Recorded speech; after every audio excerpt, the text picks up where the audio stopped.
Hello, welcome to today's video. So this one is going to be about when you don't have anyone to read in your lines for your self-tapes. Now I'm pretty sure we've all been there before, whether you generally don't have anyone in the house or you just probably don't want to disturb your loved ones because you've asked them 1,000 times to help you with your self-tapes. But over the years I found a method and a couple of bits that I go to of when I don't personally have someone in my house to help me with my self-tapes. And I do want to reassure that I have landed several of my roles by using many of these methods myself. And because at the end of the day, it's all about you, your performance, and if you're right for the role. But I do hope that some of these ideas can help you with your self-tape journey. So if you're one of those people who doesn't have anyone in their house that can help them with self-tapes, or you're just in a hurry and you need to get it done yourself right now, because we've all been there, then why not try some of these? I would spin for number one, but there's a dog on my lap and I don't want to spin him off, so here we go. Now the first method I use is by using FaceTime, Zoom calls, Skype, you name it, anyone that you can FaceTime on your phone. Now just having someone that I can literally see on my phone has helped me massively with my self-tapes, because despite obviously the slight quality difference within the sound, I think we both know every single one of these girls in this queue is hoping for a different kind of opportunity. And you can pretty much tell that it's a phone call.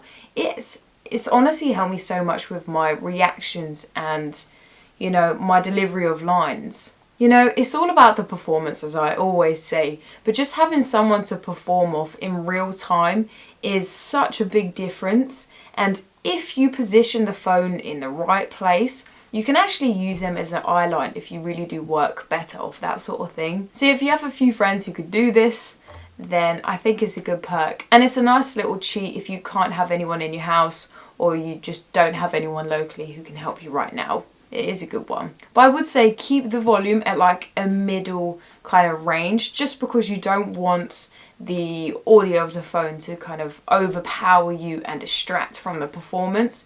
Just being able to hear them is really good enough. And again, don't worry about the quality, it's about you. Do it! Do it! Okay. The second one is the internet. Now, of course, this term sounds quite broad, but why not reach out to people online and see if they can help you? Because, for example, there are actually several services online that offer these types of things, literally what we're trying to find. For example, there's We Audition. Now, they offer performers like ourselves, you can sign up yourself to literally read in for other people who need someone for their self-tapes. Literally, the whole thing about this video, they can pretty much help with that. Now I'm pretty sure you do need a subscription to be one of the members, and essentially you'll make your money back if people pay for you to be one of your readers, but it's a great option if you're able to pay for another service and hopefully make your money back quite quickly. Now the next one is record the other person's lines on your notes and play it back live whilst you perform. Now I've done this for pretty much most of my self-tapes, to be completely honest, because I've found that it's one of the quickest way to get my self-tape done. Just being able to play it back and reacting of the lines has helped so much, just giving me a cue of, you know, someone essentially performing it and me being able to listen and react from it. Now don't get me wrong, there are some slight disadvantages to this method and it can get a little bit frustrating. Those are obviously the timing. You do have to be quite on it with your recording and your timing with their lines and your lines, because if you start obviously getting into the zone and you do something different, it doesn't really work with the timing of your lines that you've recorded, because you might overlap, you might be too quick, too slow, you name it. It can get a little bit frustrating. So I would say the biggest thing with this method is having time to practice and rehearse the scene before you do the live take, because again, it's all about the timing, making sure the performance is what you want. I will say, if you're the type of performer who completely likes to experiment, try new things every time and completely change the pace and the tempo of the scene, this might not be the best thing for you. But it's a great option if you don't have anything else and they 100% need a reader and yeah, it's a good one to have. I often say it's always worth asking them if they don't mind this, because if they do mind it, then of course use another method.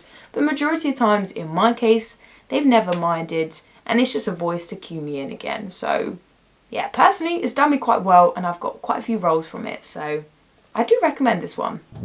The next one is having yourself or someone else recording the other lines and adding it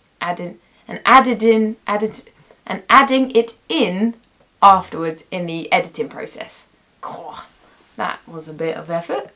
Now, the advantage of this is having the other person's lines being crisp and the perfect quality for the self-tape, and not essentially distracting the casting director or whoever's looking at it to focus on, you know, the quality of the audio, and they believe that someone is there with you in the room rehearsing it with you. Now, this is a great option if you yourself has a voiceover studio and you can edit in the lines yourself, whether it's been recorded by you or someone else, or you have a close personal friend who will be happy to do you a favour, record it themselves and just send it over to you, and you can add it in and snip it in where you need it of the line delivered. Now, the pros and cons are of course quite similar to the previous one. With timing, it's quite hard with pacing and tempo, and when you're actually recording the self-tape, you might not actually have any lines to react to, and you're just performing the lines that you've learned yourself. Now, this can be a disadvantage, especially in my eyes, because I do always believe it's about your reactions of the other lines delivered, and it can be hard when you're, you know, just imagining the lines yourself. It's hard to do both, and for me, it's not always the most realistic or natural performance, because obviously you're thinking about all these other things. So I would say that is kind of a con, but a pro is, like I said, it sounds like someone else is there. It makes the process of your self-tape a lot quicker, and not having to worry about, you know, bugging someone or getting someone over to help you with it. It is something that is doable by yourself, just about, and having someone else just recording it. Again, I know some friends who have landed jobs with this method, so I do think it's just about what you have and what's accessible for you and what you like, really. I think a lot of it comes down to personal preference, but this is a great one to make it seem natural and that you've done it like you would with someone in there without you having someone in there. And my final suggestion is literally performing the lines just by yourself. Now, before you judge and go, oh, you can't do that, hear me out. Of course, this depends on the script and what the type of performance is, because yeah, this won't work if you have a massive duologue scene or multiple characters and your directions is playing off the other roles, listening, so and so. Yeah, of course, it probably won't work with that.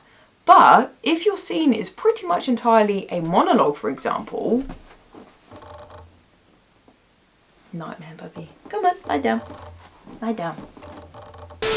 Now, this could be perfect if your script is pretty much like a monologue and you don't essentially have many other lines in there for you to perform, and the script does make sense of you just delivering the lines yourself and obviously just focusing on someone like they are there still as you would any other script. Or you can just imagine that you're hearing the other person's responses and just giving the reactions that you would normally if you were hearing them, but you do have to kind of have a bit of imagination and hope that your performance can still be believable and authentic by this. Now, one of the cons that I've had with this personally, because I have done this method before myself several times, it does lose a bit of the electric or the energy, you could say, in the scene, because as I've said a couple times, you're not reacting, or it's hard to authentically portray those reactions and listening when you can't hear it and it's just yourself.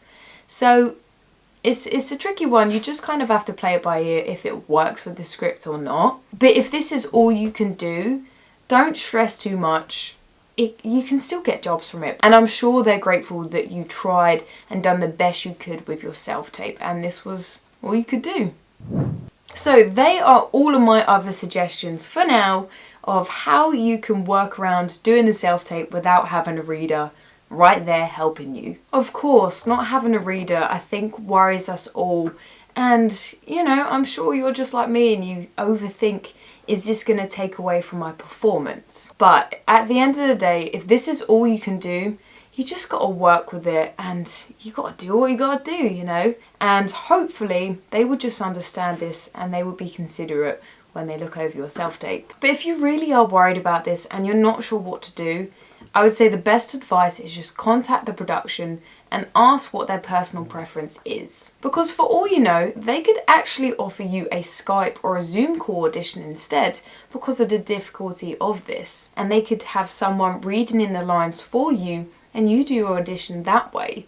Because I'm pretty sure that would be 10 times better than trying to faff around and find a reader. Or they might completely understand and they would just say, do the best you can. And they will work with it in the next stages if they want to see more or they would like to see you react off someone else. They might say it next. So I hope these pointers have given you an idea of what you can do when you don't have a reader in at home. Or I hope it's just given you a bit of confidence of other alternatives you can use, or even if you're just really caught for time and, you know, you just have to work with what you got and hopefully they will understand. But if you yourself have some other ideas that I haven't mentioned, please let me know in the comments below because it will honestly even help me out with my self-tapes of when I don't have someone, you know, to read in. So yeah, share it to all of us. Let us know your wise tips. But I hope you enjoyed this video and yeah, I'll see you at the next one. But take care and have a good day. Bye.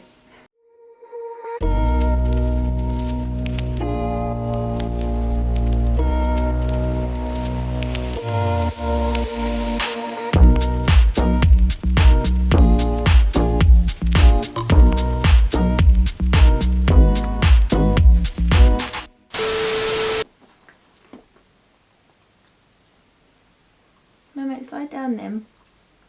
Otherwise you're gonna ruin my continuity. Yeah. You gonna chill? Yeah? Okay. Alright, put your head down then. Pretend you're not there.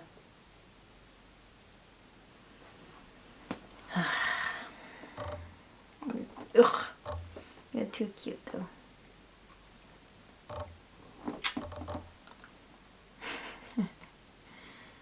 You're not going to stay there the whole time though, are you? No. Sick.